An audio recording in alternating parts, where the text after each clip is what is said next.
Hello and welcome back to our Bible story time. I'm so glad that you can join us today. We're reading from the Lectionary Story Bible, which is by Ralph Milton, and I'm so grateful that Ralph has given his permission for me to share his stories in this way. Today we're reading a story called Jesus on the Mountaintop, and it's based on Mark 9, verses 2 to 8. "What happened, Peter?" Mark asked. "I can't tell you. Not now," Peter answered. "Are you sick? You and James and John, you look so pale." "No, we're not sick, Mark." Peter was shaking a little. "Something wonderful happened, but I can't tell you about it, not now."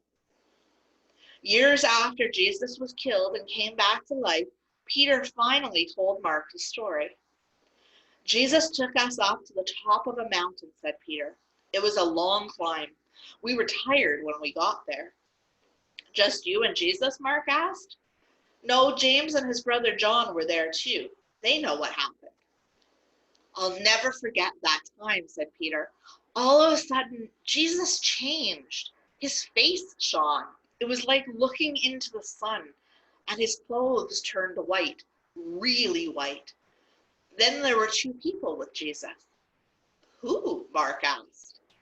"Elijah and Moses." "How did you know?" "I don't know how we knew," said Peter, "but we knew, and Jesus was talking to them." "So what did you do?" asked Mark. "I didn't know what to do. I said to Jesus, shouldn't we build 3 little houses here? I could build one for you, for Moses, and one for Elijah." It sounds silly now that I think about it, but I was so afraid I didn't know what to say. "What did Jesus say?" Mark asked. "He didn't say anything. A bright cloud came and covered him. Then we heard a voice. James and John heard it too. You could ask them." "Was it God?" "It must have been. The voice said, 'This is my son. I love him. Listen to him.'" "That's all?" asked Mark. "That's all." "What did you do?" "We were so scared we fell flat on our faces.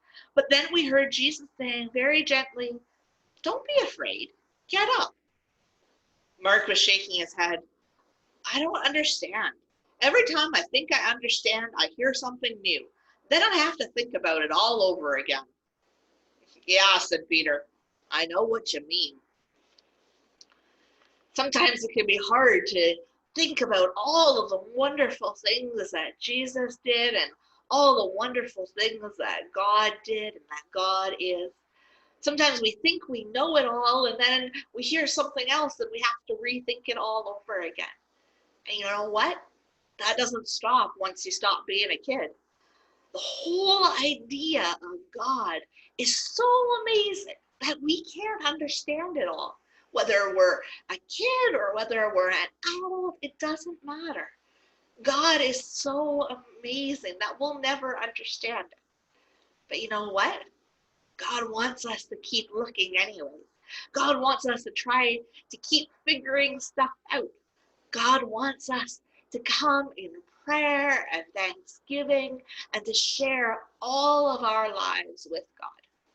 That's a pretty cool thing. And it's okay when we don't understand it all because we're in really good company. I'm so glad that you came and joined us today for our story time, and I hope we'll see you again tomorrow. Bye for now.